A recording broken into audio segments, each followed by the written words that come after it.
नमस्कार, आप देख रहे हैं गढ़ आवाज। मैं हूं महावीर सिंह रमन आपके साथ। कोटद्वार विधानसभा विधायिका व विधानसभा अध्यक्ष रितु खंडूड़ी भूषण ने आज कोटद्वार में प्रेस वार्ता में कोटद्वार की जनता की आकांक्षाओं को एक उम्मीद की किरण दिखाई, जिसमें उन्होंने नमामि गंगे योजना के अंतर्गत 135 करोड़ रुपए की धनराशि केंद्र से उत्तराखंड पहुंचने एवं अन्य कई योजनाओं के धरातल पर उतारने की जानकारी सार्वजनिक की। मुख्यतः मालन पुल, लालढांग चिल्लर खाल मोटर मार्ग व मेडिकल कॉलेज को लेकर, साथ ही कोटद्वार की बदहाल सड़कों के सुधारीकरण पर क्या कुछ कहा है, आप भी सुनिए। 35 करोड़ रुपए देहरादून आ गए हैं, वो प्रोजेक्ट क्लियर हो गया है। कल मेरी सैटरडे को मेरी हयांकी साहब से बैठक हुई है और मेरा उनसे यही रिक्वेस्ट रही है कि हम इस पर कार्य जल्दी से शुरू करें, क्योंकि आप सब जानते हैं आचार संहिता अगर लग जाएगी तो फिर ये 6 महीने ये प्रोजेक्ट पीछे चला जाएगा। तो उनसे मेरा यही निवेदन था, जो भी अब टेंडरिंग का प्रोसेस है, जो कुछ आप लोगों को करना है इसको कर दें, बिकॉज बहुत ही ज़रूरी चीज़ ये STP हमारे लिए है। तो एक हमने एक प्रयास किया and I am really grateful government of India को और गजेंद्र शेखावत जी को कि उन्होंने हमारी इस समस्या को समझा और एक क्लियरेंस हमको वहाँ से मिला। और क्योंकि अब पैसा आ गया इसलिए मैं आप तक इस बात को कह सकती हूँ, आप लोगों को बता सकती हूँ। इसके अलावा आपने देखा होगा डिग्री कॉलेज में अभी हमारे पास 6 करोड़ के करीबन पैसा 5 करोड़ 68 लाख के करीब आया है, जिसमें हम महिलाओं के लिए, बच्चियों के लिए वहाँ पर हॉस्टल बना रहे हैं, ताकि बच्चियों को रहने में, ट्रैवल में जैसे दिक्कत होती है आसपास के गांव से जब आती हैं। तो एक काम हमने ये भी प्रयास किया कि लड़कियों को दिक्कत ना हो, इस तरह की काम हमने किया। उसके बाद जो हमारा बस अड्डा है, इसके लिए भी 9 करोड़ रुपए आ गए हैं। उसको केवल अभी दोबारा से रेनोवेशन ही कहेंगे, नया तो नहीं बन रहा है। नया का भी प्रयास है, नया का अलग से एक फाइल चल रही है, लेकिन उससे पहले हमने कहा कि हमको ये 9 करोड़ दे दिया जाए, ताकि एटलीस्ट वहाँ की जो लुक है उसको हम सुंदर कर दें। मैं मेडिकल कॉलेज के PP मोड पर भी मैं तैयार हूँ, भले ही उसमें कहते हैं कि फीस महंगी आती है और क्या फ़ायदा होगा उत्तराखंड को, लेकिन हमारा उसमें ये बात हुई थी, राजेश जो हमारे सेक्रेटरी हैं, कि हम अपने इलाके उत्तराखंड के लिए स्पेशल कुछ पैकेज मांगेंगे उसमें। सो PP मोड पे मैं तैयार हुई। जो बात हमसे सेक्रेटरी हेल्थ ने की है कि जो इन्वेस्टर मीट अभी हुआ है उसमें उन्होंने इस चीज़ को रखा था, एंड वी आर होपफुल कि कोई ना कोई उसको पिकअप करके PP मोड में यहाँ आने के लिए तैयार हो जाएगा। 1, 2, यहाँ के कुछ वरिष्ठ नागरिक हैं जिन्होंने ये भी बोला कि UGC के माध्यम से बहुत पहले आपको कुछ पैसा दिया गया था गढ़वाल यूनिवर्सिटी को कि आप यहाँ पर मेडिकल कॉलेज खोल सकते हैं। उस एंगल को भी अब मैंने एक्सप्लोर करना शुरू कर दिया है। और अभी पहली चीज़ जो मेरी देहरादून जाके होगी, पूछने की कि जो पैसा आया वो किस चीज़ में लगा, वो कहाँ गया। हो सकता है वो पड़ा हो सकता है वो दीवार बनने में लगा हो, उसका मैं लूँगी। और फिर हम रिक्वेस्ट करेंगे गवर्नमेंट ऑफ उत्तराखंड को कि अगर UGC के माध्यम से भी हमें अगर मिल सकता है, गढ़वाल यूनिवर्सिटी को भी अगर एक मेडिकल कॉलेज दिया जा सकता है, तो वो उसके लिए भी हम लोग तैयार हैं। हम PP मोड के लिए भी तैयार हैं, और अगर UGC के माध्यम से मिलता है तो उसके लिए भी तैयार हैं। ये है। इसके अलावा हमारे जो ये टूरिज्म के गेस्ट हाउसेस हैं, हमारे पास ये 2 हैं। इसमें भी एक वाला जो बिल्कुल कौड़िया के पास है, उसमें बड़ा किसी को हैंडओवर हो गया था, लेकिन वो चला नहीं पाए थे। उनको शायद 30 साल के लिए दे दिया गया था, लेकिन वो कुछ उस पर कर नहीं पाए, तो उनसे वो वापस ले लिया गया था, जो टेकन बैक। और फिर वो भी इन्वेस्टर मीट में दे दिया गया है, और कणव आश्रम वाला भी इन्वेस्टर मीट में दे दिया गया है। लेकिन क्योंकि मैं बात नहीं कर पाई हूँ अभी सेक्रेटरी से कि क्या हुआ है, जैसे ही मुझे पता चलेगा, उन्होंने कहा कि हम उसको भी इन्वेस्टर मीट में रखेंगे, और अगर कोई पिकअप करना चाहेगा, कोई बड़ी कंपनी इनको लेना चाहेगी, तो हम उसको इसलिए नहीं। फॉरेस्ट का जो जवाब है, उन्होंने CEC ने जो कमेटी ने बोला है, सुप्रीम कोर्ट की कमेटी ने, उसको पूरी तरह से माना है। एंड हम भी अग्री करते हैं एज प्रतिनिधि ऑफ कोटद्वार कि जो CEC कह रहा है कि वहाँ रखते बने, पुल ना बने, हम बिल्कुल सहमत हैं उनके साथ। स्ट्रेंथनिंग ऑफ रोड हो, उसको आप चौड़ीकरण नहीं करेंगे, हम उस पर भी अग्री कर रहे हैं, केवल हम स्ट्रेंथनिंग चाह रहे हैं। अगर वो स्ट्रेंथनिंग भी मना करेंगे, हम उस पर भी अग्रीएबल हैं, हम उतनी ही रोड को ठीक करने का उनसे तैयार है। ओनली इशू ये आ रहा है कि हमें डेट्स अब वहाँ से सुप्रीम कोर्ट की नहीं मिल रही है। एओआर हैं वहाँ पर, शर्मा जी हैं, उनसे मेरी व्हाट्सएप पे बातचीत हुई है। नाटकर्णी साहब को इन्होंने ये क्या केस हैंडल किया है। अब मैं जब दिल्ली जाऊंगी तो मैं वहाँ पर नाटकर्णी साहब से इस बारे में मिलूंगी। आज हमको केस नंबर वगैरह सब मेरे पास आ जा गया है, तो हम उस पर लगे हैं। उसमें मुझे नहीं लगता है, भगवान की ईश्वर की अगर कृपा रहेगी तो जो सुप्रीम कोर्ट ऑर्डर करेगा, और फॉरेस्ट का मानना है कि वो पक्ष में है, वो कुछ ऐसी चीज नहीं कहेगा जिसको हम नहीं कर सकते। रेप्टा पे भी अग्री, वो पुल नहीं चाह रहे थे, रेप्टा पे वहाँ पे जैसे पहले था वो सीमेंटेड रेप्टा पे वो उस पे तैयार है। तो लाल भाग जलखाल का ये है।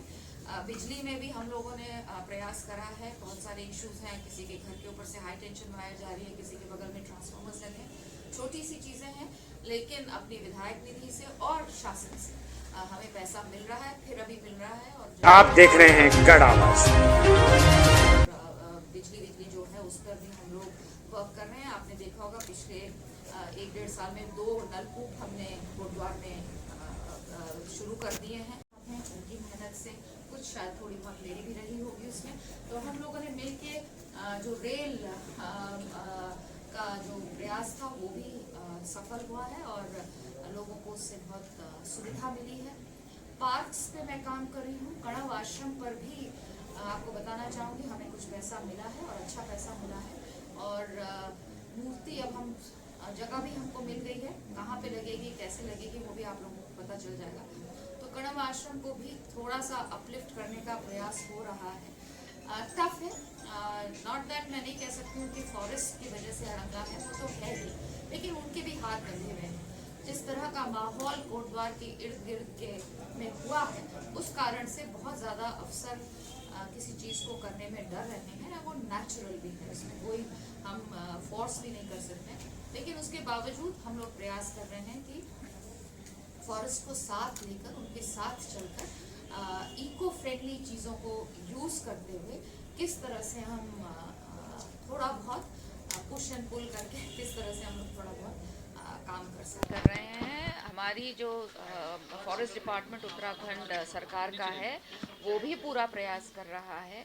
और बहुत जल्द मुझे लगता है कि हम लोग किसी न किसी सुप्रीम कोर्ट का कोई ना कोई ऑर्डर होगा, और मुझे पूरा विश्वास है कि पक्ष में होगा, क्योंकि हम तैयार हैं। जो सीईसी की रिपोर्ट है उसको हम मानने को तैयार हैं, उसमें हमें कोई भी हमारे जो अफसरान हैं उनको कोई दिक्कत नहीं है। तो मुझे लगता है कि जल्द होना चाहिए। डेट जैसे ही सुप्रीम कोर्ट से हमें मिलेगी, मुझे लगता है एक ही बार में कोई ना कोई निर्णय हो जाएगा। है कि एसटीपी आज की ज़रूरत है कोटद्वार की, और मुझे धन्यवाद करती हूँ मैं भारत सरकार का कि उन्होंने हमें ये 135 करोड़ दिए हैं एसटीपी बनाने के लिए।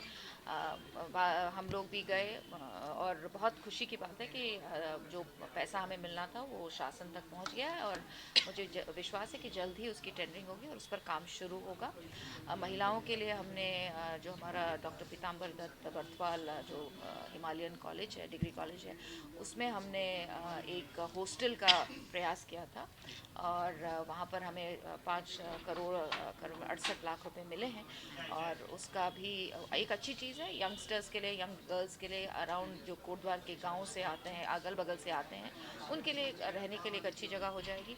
साथ ही साथ 2 चीज़ें, एक मालन पुल और एक हमारा जो कौड़िया से लेकर और चिल्लर खाल तक जो मेन रोड है, जो लाइफलाइन है कोटद्वार की, उसको भी ठीक करने का प्रयास है। और बहुत जल्द एस्टिमेट्स पहुंच गए हैं, सारी उसमें जो भी इश्यूज थे वो सॉर्ट आउट हो गए, केवल ईएफसी होनी है, और वो जल्द होते ही उसमें भी हमको पूरा विश्वास है कि विद इन अ मंथ हमको कुछ ना कुछ काम करने शुरुआत हो जाएगी।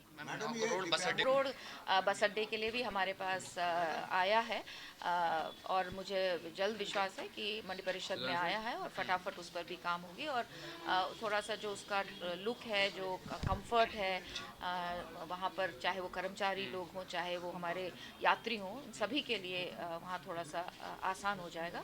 एंड आई एम श्योर एक अच्छा अमाउंट आया है और एक अच्छा कार्य हो जाएगा। कि देखिए थोड़ा डिले हुआ है और मैं समझ सकती हूँ परेशानी कोटद्वार की जनता को है, और लेकिन मेरा ये प्रयास था कि इसकी जो वेटिंग हो वो आईआईटी के माध्यम से हो। तो आईआईटी मुंबई ने पहले हमें मना किया, फिर आईआईटी बीएचयू के पास जब हम गए तो उन्होंने कहा कि वो इसको वेट करेंगे, और वेट करने के बाद उन्होंने एक डिज़ाइन हमको दिया है किस तरह से इसको हम मजबूत कर सकते हैं, एक एस्टिमेट बना के उन्होंने दिया है, और वो शासन में पहुंच गया। और मुझे पूरा विश्वास है, आदरणीय मुख्यमंत्री जी से भी मेरी बार बार इस पर बात हुई है और उन्होंने आश्वासन दिया है कि जैसे ही उन तक पहुंचेगा वो इसको करेंगे, और अब बहुत जल्द जो है वो मुझे लगता है सैंक्शन हो जाए। हमारा प्रयास ये है कि ये सब काम लोकसभा के जो आचार संहिता है उससे लगने से पहले शुरू हो जाए, क्योंकि फिर अगर डिले होता है तो ऑलमोस्ट 6 मंथ्स का डिले हो जाएगा, फिर तो बरसात आई जाएगी, फिर तो हो ही नहीं पाएगा, फिर वो सितंबर अक्टूबर में शिफ्ट होगा। तो पूरा प्रयास है, और मेरी जो भी अफसरानों से बात होती है, माननीय मुख्यमंत्री जी से बात होती है, उन्होंने मुझे आश्वासन दिया है कि वो जल्द से जल्द इस चीज़ को करेंगे। के लिए बहुत सारी मांग हो रही थी, और मैं जब हेल्थ सेक्रेटरी से मिली थी तो उन्होंने पीपी मोड का कुछ एक अच्छा सजेशन दिया था, लेकिन उन्होंने ये बात कही थी कि उसको वो इन्वेस्टर मीट पे रखेंगे। तो अब मैं दिल्ली जाकर देहरादून जाकर पता करूंगी कि कोई रिस्पांस उनको मिला है कि नहीं मिला है, क्योंकि बहुत से ऐसे फाउंडेशंस हैं साउथ के, मैं देख कर आई हूँ, जो कि अगर आप उनको लैंड अवेलेबल करें और थोड़ा प्रोसेस आसान कर दें तो लोग तैयार हैं इस चीज़ को करने के लिए। तो आई एम श्योर किसी न किसी ने इंटरेस्ट दिखाया होगा। साथ ही साथ जो हमारे टूरिज्म के गेस्ट हाउसेस हैं कौड़िया में और जो कर्ण आश्रम में है, उसको भी इन्वेस्टर मीट में रखा गया है, and I am very hopeful कि कहीं ना कहीं ये पिक हुआ होगा। तो हमारी बात हुई थी, मैंने भी अपना ये जो एप्रीहेंशन है वो सेक्रेटरी साहब से बताया था कि मुझे ये बात थोड़ा सा परेशान कर रही है कि हमारे बच्चे इतना अफोर्ड नहीं कर पाएंगे जितनी कि मेडिकल स्कूल्स की फ़ीस होती है। तो उन्होंने इस बात को कहा था कि हम उसमें स्पेशल पैकेज मांगेंगे अपने उत्तराखंड के जो हमारे मूल निवासी जो हमारे बच्चे हैं उनके लिए, हम कुछ ना कुछ अवश्य मांगेंगे।